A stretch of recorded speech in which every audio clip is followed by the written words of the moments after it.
Hey, hello, howdy, how you doing? Welcome to day 2 of our Project Zomboid series, where I walk you through how I typically survive the first week of my playthroughs.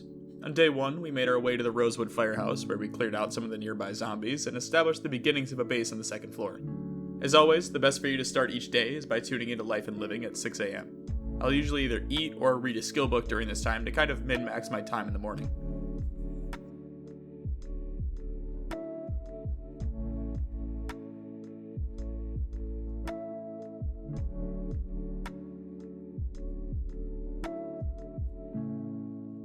After that wraps up, it's time to start the day.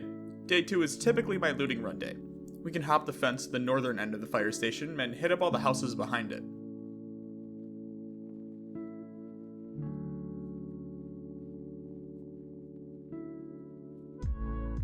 I'm primarily looking for canned foods, water bottles, or any tools that I can use. We're also searching the garages for generators or weapons like hammers or metal bars and pipes.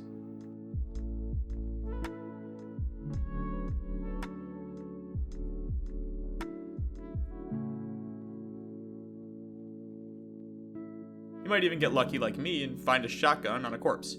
We'll save that for later. At this point, we'll take any canned foods we can find, but if you're in a better position than I am, you'll want to start looking for things like canned beef, tuna, chili, or bologna, as they have the highest calories in them, which is what we need right now.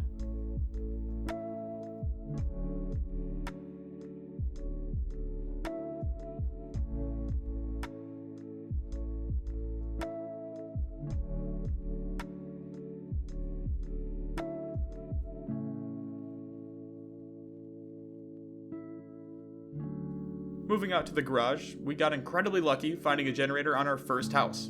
I decided to take that back to the base first before continuing. This was really the best case scenario, since sometimes it can take weeks before you find a generator, not including the generator magazine that you'll need to find in order to operate.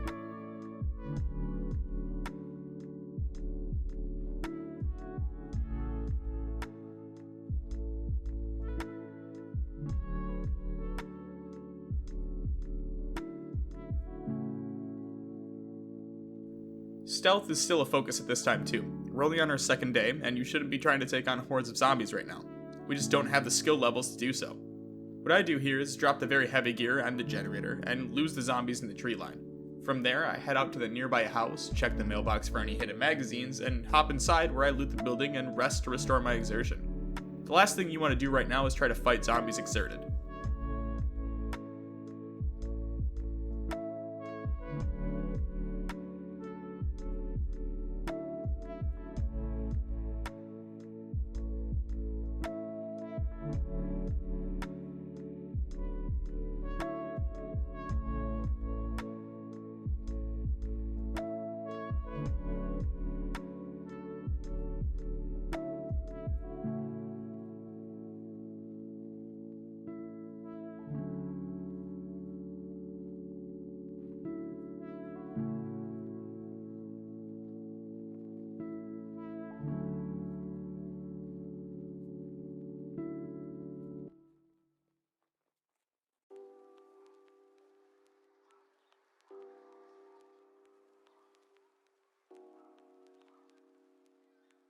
After resting, we can loot the garage and head back out to grab the generator. The zombies should have dispersed a little by now, but we still want to be careful in the trees since the Viet Cong can be hiding anywhere.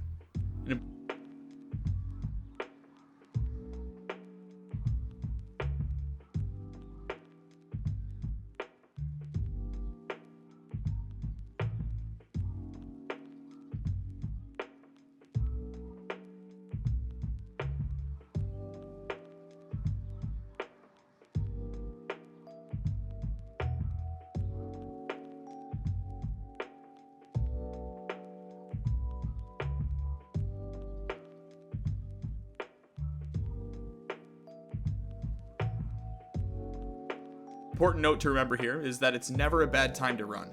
This is a lot of zombies to take on in your second day, and there's no shame in coming back a few hours later to see if the odds are more favorable later on.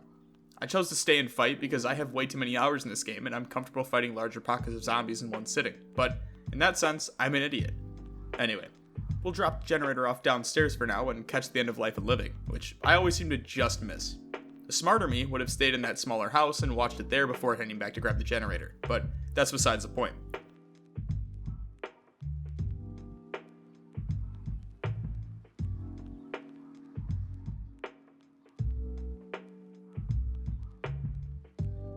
Anyway, it's 1 p.m. now, and we've only looted 2 houses, so let's fix that.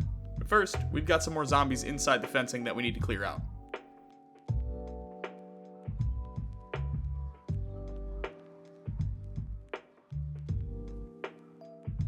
If you want an easier experience, I suggest crouching and hitting the Q to whisper. If you're lucky, 1 or 2 zombies will come over instead of the whole group. If you're new, you'll probably forget to crouch and end up shouting and pulling every zombie in a 50-mile radius, because shouting in PZ is louder than a gunshot.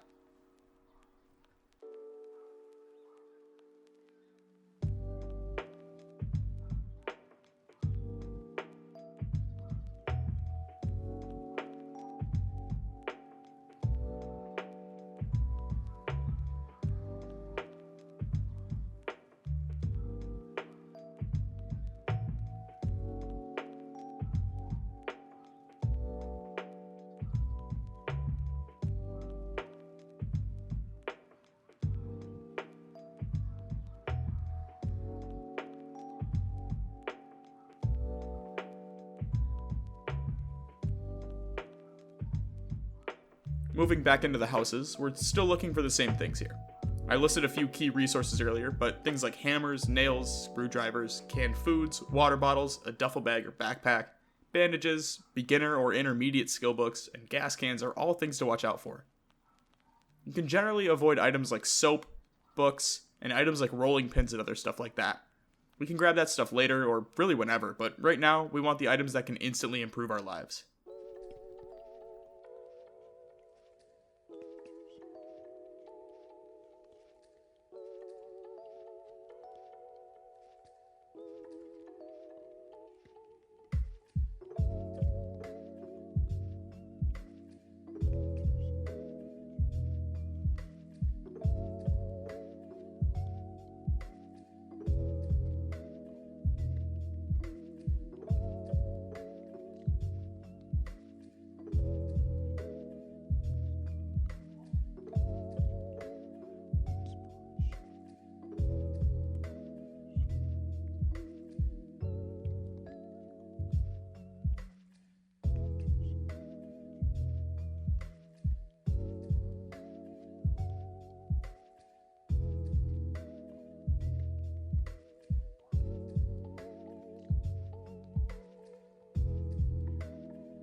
I don't think I've ever had this kind of luck looting and finding 2 generators on the same day in Rosewood. We'll mark this one on the map for now, and come back for it whenever the power goes out.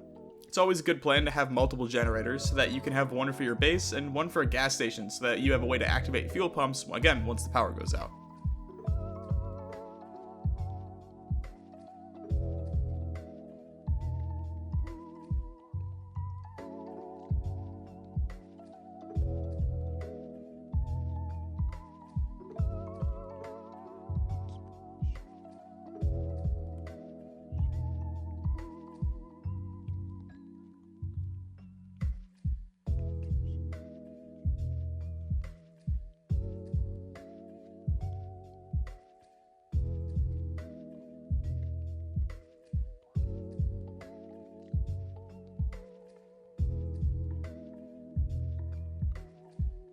Sewing kits are worth grabbing for the needle in them.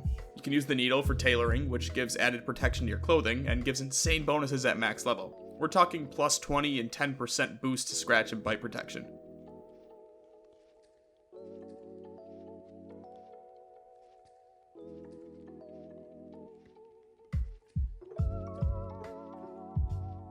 Keep an eye on the time. We're a little late to life and living, but some XP is better than no XP.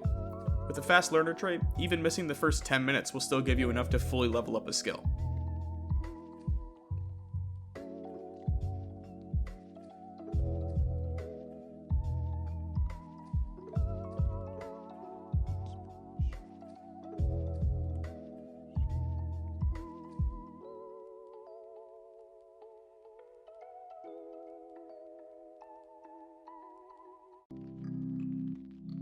To end the day, we'll head back down and grab all of our gear from the second run, leaving the generator down here for now.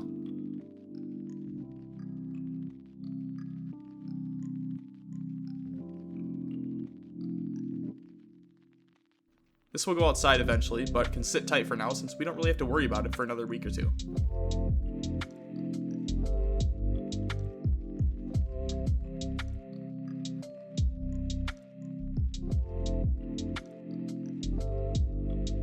One last piece that I wanted to add in here. Always throw your perishable foods in the fridge or freezer. I typically always store my meats in the freezer since they don't go bad, and can be de-thawed and cooked in the oven really easily. Also, don't eat any uncooked meat. It'll kill you if you grab the weak stomach trait. We're going to go ahead and end day 2 here though. I hope you all enjoyed day 2, or at least walked away from here having learned at least something new that you can bring with you on your next playthrough. A big thank you to all my YouTube members who make it possible for me to keep making videos for you all. Thank you all so much for watching, and as always, thanks for stopping by.